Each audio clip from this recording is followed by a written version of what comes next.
Hello प्यारे students, सभी को कैरियर एप्लीकेशन में स्वागत करता हूं। चलिए वीडियो को स्टार्ट करते हैं।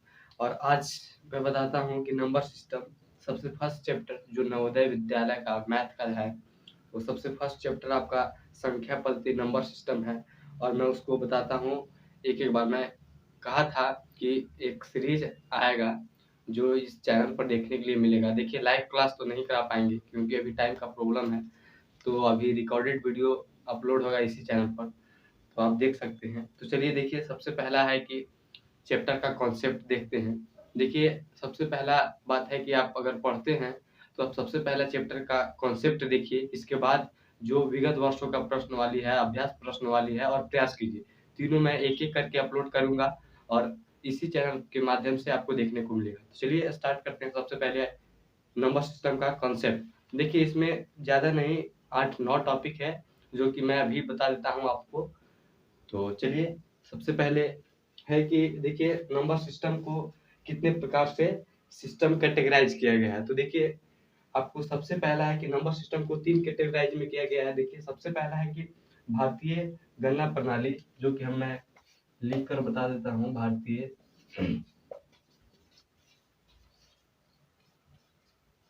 गणना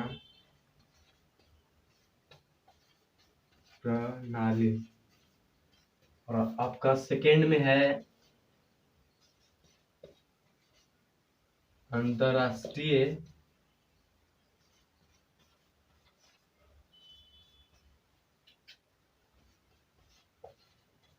गणना प्रणाली। लास्ट और थर्ड आपका है रोमन प्रणाली, जो कि ये इम्पोर्टेंट नहीं है ज्यादातर। देखिए आपका दो ठो इम्पोर्टेंट है, एक है भारतीय गणना प्रणाली और एक है अंतरराष्ट्रीय गणना प्रणाली। तो देखिए तीसरा है रोमन प्रणाली। ये है कि आप ज्यादा नहीं 100 तक रोमन अंक लिख लेते हैं, वो काफी आपके लिए है। तो चलिए सबसे पहले आपको भारतीय गणना प्रणाली समझाते हैं, इसके बाद अंतरराष्ट्रीय यानी इंटरनेशनल नंबर सिस्टम। तो चलिए आपको सबसे पहला बताता हूँ कि जो भारतीय गणना प्रणाली है उसको सबसे फर्स्ट में बताता हूँ मैं।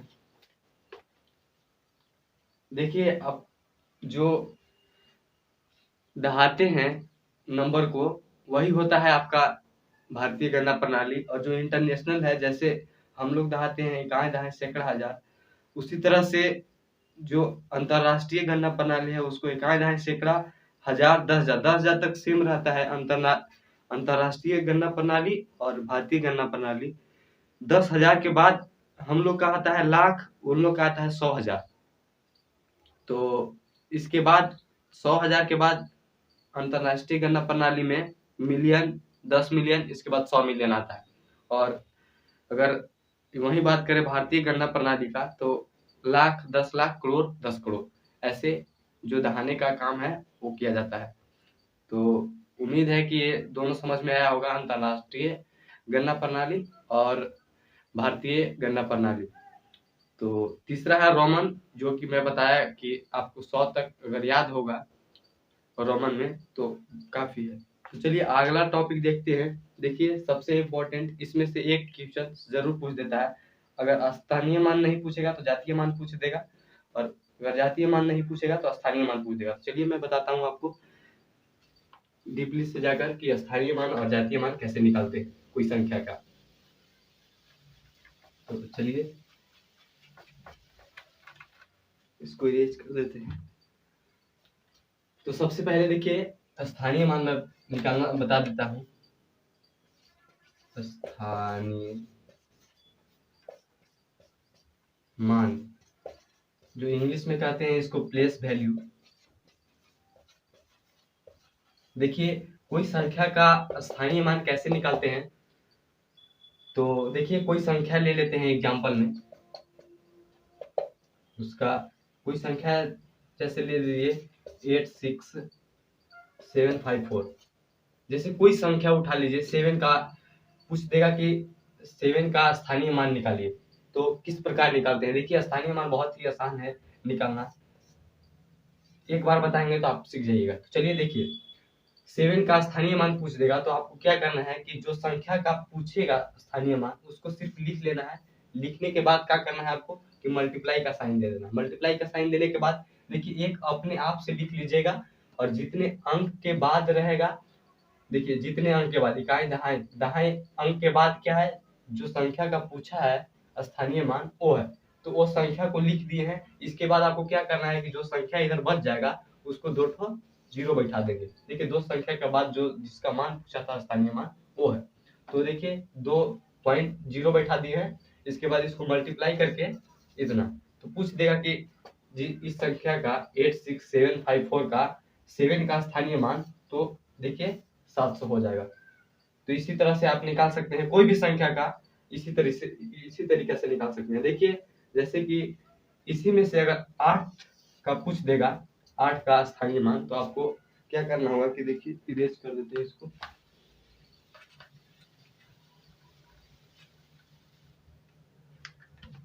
देखिए वही संख्या लिख लीजिए,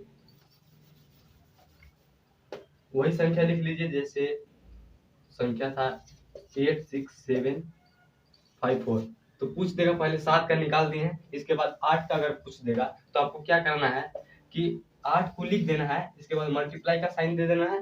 मल्टीप्लाई का साइन देने के बाद आपको एक अपने आप से लिख देना है। एक लिखने के बाद जितना संख्या होगा उतना जीरो बैठा देना आपको, 1 2 3 और 4, तो 4। इसके बाद आपको इसको मल्टीप्लाई कर देना है, 8 के बाद कितना जीरो, तो 4 जीरो, 1 2 3 4। ये हो गया आपका 8 का स्थानीय मान। तो इसी तरीका से निकाल सकते हैं। अब अगला टॉपिक में आइए। अगला टॉपिक आपका है जातीय मान, फेस वैल्यू इंग्लिश में इसको कहते हैं। इसको देखिए इरेज कर देते हैं।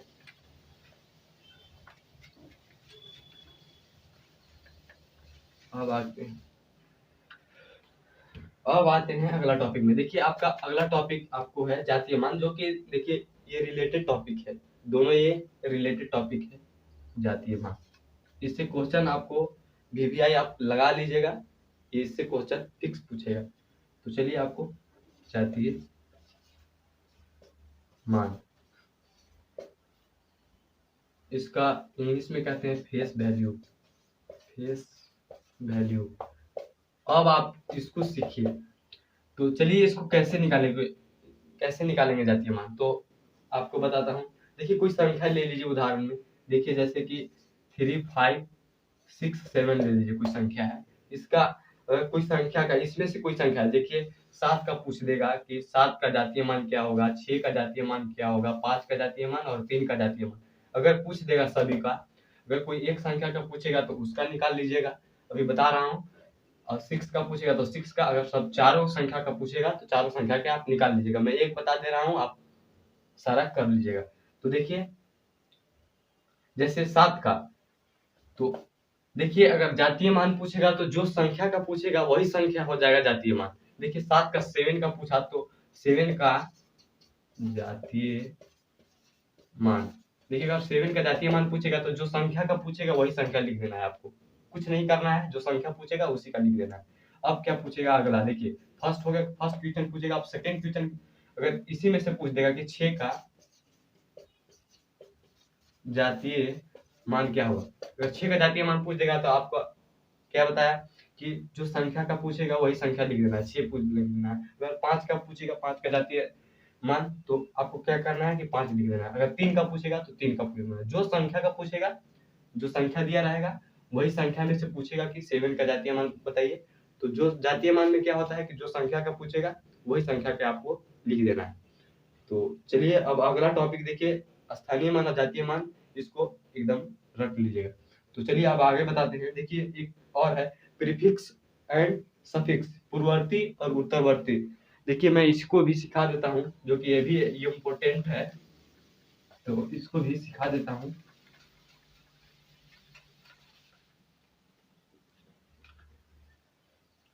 देखिए एक और टॉपिक आ गया है यहाँ, प्रीफिक्स यानी पूर्ववर्ती।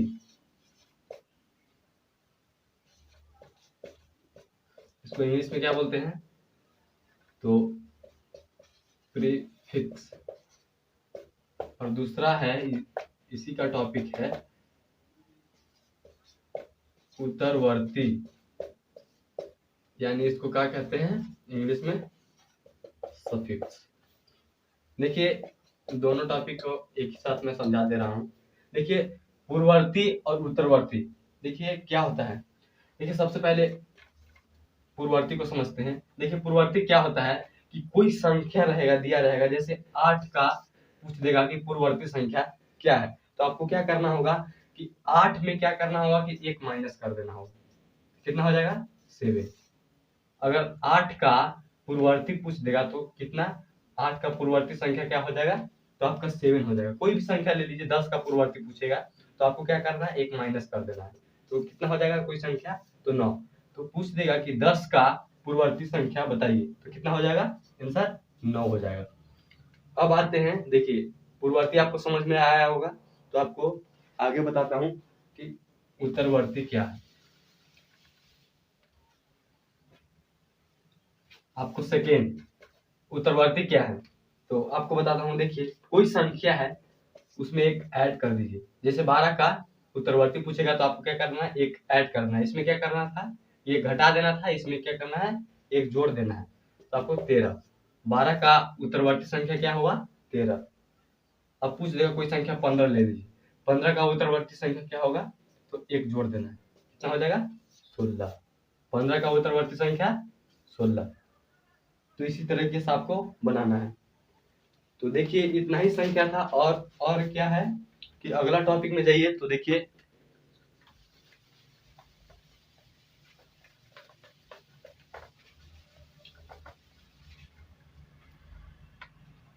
अगला टॉपिक में क्या पढ़ना है आपको, नंबर। नंबर कितने प्रकार के होते हैं, देखिए आपको नंबर सिर्फ 6 प्रकार के पढ़ लीजिएगा तो आपको काम हो जाएगा। देखिए इस चैप्टर में आपको ज्यादा पढ़ना है तो 6 नंबर पढ़ना है। अब क्या क्या पढ़ना है, प्राकृतिक संख्या पढ़ना है, पूर्ण संख्या पढ़ना है, भाज्य संख्या पढ़ना है, अभाज्य संख्या पढ़ना है, सम संख्या और विषम संख्या। तो देखिए मैं आपको डायरेक्ट बता देता हूँ कि पूर्ण संख्या क्या होता है। जो 0 से स्टार्ट होता है वो पूर्ण संख्या होता है। और देखिए और प्राकृतिक संख्या क्या होता है, जो 1 से स्टार्ट होता है। देखिए आपको यहाँ सिखा दे रहा हूँ। देखिए प्राकृतिक संख्या,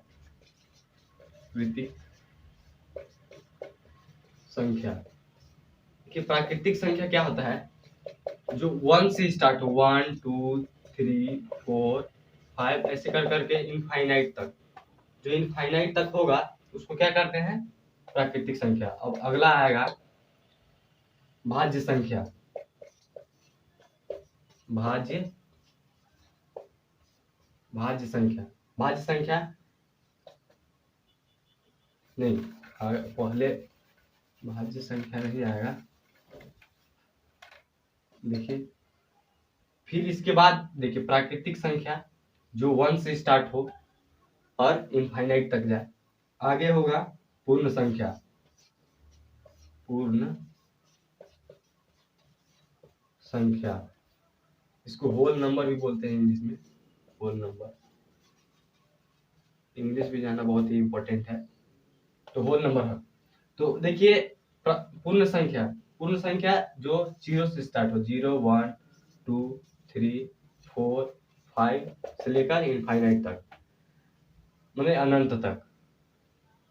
0 से जो स्टार्ट हो और इनफाइनाइट तक खत्म हो जाए, अनंत तक जाए, उसको क्या कहते हैं, पूर्ण संख्या। और प्राकृतिक संख्या क्या कहते हैं, जो 1 से स्टार्ट हो और अनंत तक जाए, उसे क्या कहते हैं, प्राकृतिक संख्या। अब देखिए सवाल कहाँ से पूछ देता है। देखिए प्राकृतिक संख्या का सबसे छोटा अंक पूछ देगा इसमें से सवाल, तो आप क्या जवाब दीजिएगा। देखिए प्राकृतिक संख्या का सबसे छोटा अंक क्या है, 1। 1 से स्टार्ट हो रहा है यानी सबसे छोटा अंक, यही पूछ देता है कि सबसे छोटा अंक क्या होगा, 1 होगा। तो आपको उत्तर लिख देना होगा कि 1 होगा।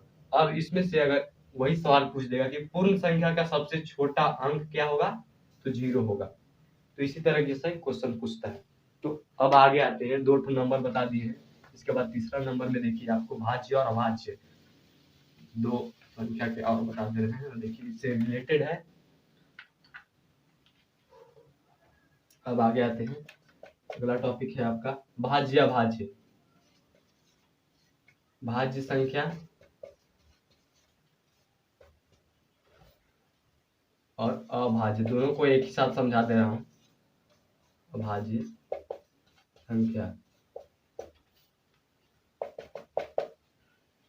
देखिए भाज्य संख्या समझिए, एक से बड़ा प्राकृतिक संख्या आपको समझा दिए हैं कि एक से स्टार्ट हो, तो एक से बड़ा प्राकृतिक संख्या जो स्वयं एक से और अतिरिक्त कोई भी संख्या से कट जाए उसे क्या कहते हैं, तो भाज्य संख्या कहते हैं। आपको समझ में आ गया भाज्य संख्या? तो क्या हो सकता है, एक नहीं होगा, इसके बाद क्या होगा, 4 होगा। देखिए 1 से भी लग सकता है, 2 से भी लग सकता है और स्वयं 4 से भी लग सकता है। तो कोई संख्या स्वयं दूसरा से भी लग सकता है और अपने आप से भी लग सकता है और 1 से लग सकता है, तो उसको क्या कहते हैं, भाज्य संख्या। देखिए जैसे एग्जांपल में देखिए देख सकते हैं 4, 6, 9 और 15, 4, 6, 9 और 15 एक्सेट्रा, इसका एग्जांपल हो गया किसका, तो भाज्य संख्या का। अब आते हैं अभाज्य संख्या का। तो अभाज्य संख्या आपको देखिए, संख्या एक के अतिरिक्त वे धन पूर्णांक या प्राकृतिक संख्या जो एक स्वयं से अतिरिक्त किसी संख्या से विभाजित नहीं होती है। आपको एग्जांपल बता देता हूं अभाज्य संख्या का। देखिए अभाज्य संख्या के आपको एग्जांपल समझ में आ जाएगा। देखिए एग्जांपल में आपको 2, 3, 5, 7, 9, 9 नहीं होगा क्योंकि 3 से लग जाएगा, 11, 13 और 17 एक्सेट्रा, ये किसका एग्जांपल हो गया, तो अभाज्य संख्या का। अब इसमें से क्वेश्चन क्या पूछ देगा, देखिए आपको बताता हूँ। तो भाज्य संख्या का सबसे छोटा संख्या कौन है, तो आपको 4 है। अब इसमें से पूछ देगा कि अभाज्य संख्या का सबसे छोटा संख्या क्या है, तो 2 है। इसी तरीके से क्वेश्चन पूछता है। आपको डेफिनेशन नहीं पूछेगा क्योंकि इसमें डेफिनेशन पूछता नहीं है कि डेफिनेशन हम लिखवा दें, कोई फायदा नहीं है डेफिनेशन लिखवाने से, सिर्फ समझ जाइए वही काम। अब आते हैं सम संख्या और विषम संख्या, जो लास्ट टॉपिक है, सम संख्या और विषम संख्या। इसके बाद खत्म हो जाएगा। इसके बाद विगत वर्षों का प्रश्न एक एक करके मैं बताऊंगा। तो चलिए सम संख्या एक ही साथ समझाता हूँ। सम संख्या और दूसरा है विषम संख्या। विषम संख्या देखिए इसको कहते हैं इवन नंबर, इसको ऑड नंबर। इंग्लिश में अगर जानना होगा तो लिख देते हैं इवन नंबर और दूसरा है odd number. Odd number number, ये दोनों नंबर है ना। तो चलिए आगे बताता हूँ। देखिए अब बताते हैं सम संख्या और विषम संख्या। देखिए जो 2 से पूरा पूरा विभक्त हो जाए यानी कट जाए, 2 से क्या हो, पूरा पूरा कट जाए, उसे क्या कहते हैं, सम संख्या। 2 से पूरा पूरा नहीं कटे उसे क्या कहते हैं, पूर्णतः विभाजित ना हो, उसे क्या कहते हैं, विषम संख्या। देखिए एग्जाम्पल से आपको ज्यादा समझ में आता है। जैसे देखिए सम संख्या का अगर एग्जाम्पल लेते हैं तो कितने से, 2, 4, 6, 8, 10, 12 एक्सेट्रा आदि अनंत तक, इनफाइनाइट तक जाएगा। इसके बाद अगर विषम संख्या का लेते हैं तो कितना हो जाएगा, 1 से 1 भी हो जाएगा, 1, 3, 5, 7, 9 ऐसे ऐसे कहाँ तक, अनंत तक, इनफाइनाइट तक ना। अनंत का चिन्ह देख सकते हैं आपको, अगर नहीं आता होगा तो देखिए इनफाइनाइट ऐसे साइन होता है, अनंत इसको कहते हैं ना, यहाँ लिख देते हैं बराबर अनंत होता है ना। नहीं समझ में आ रहा होगा तो लिख लीजिएगा कॉपी में। अनंत तक हो गया। देखिए अब इसमें से क्वेश्चन क्या पूछ देगा, डेफिनेशन अगर लिखवाना रहता तो हम लिखवा देते, पूछता नहीं है इसीलिए नहीं लिखवाते। तो देखिए आप क्वेश्चन क्या पूछता है पहले समझिएगा कॉन्सेप्ट का, इसके बाद आपको समझ में आएगा। देखिए क्वेश्चन क्या पूछता है कि सम संख्या का सबसे छोटा संख्या क्या होता है, तो छोटा संख्या क्या है, तो सबसे जो स्टार्टिंग में जो सबसे फर्स्ट होगा वही सबसे छोटा संख्या होगा, तो 2 होगा सबसे छोटा संख्या, और विषम संख्या का सबसे छोटा संख्या तो 1 होगा। इसी तरीके से क्वेश्चन पूछता है। तो आगे जो वीडियो होगा आपका विगत वर्षों का प्रश्न, तो एक एक करके मैं सबको बताऊंगा। तो मिलते हैं नेक्स्ट वीडियो में नेक्स्ट टॉपिक के साथ, तब तक के लिए बाय।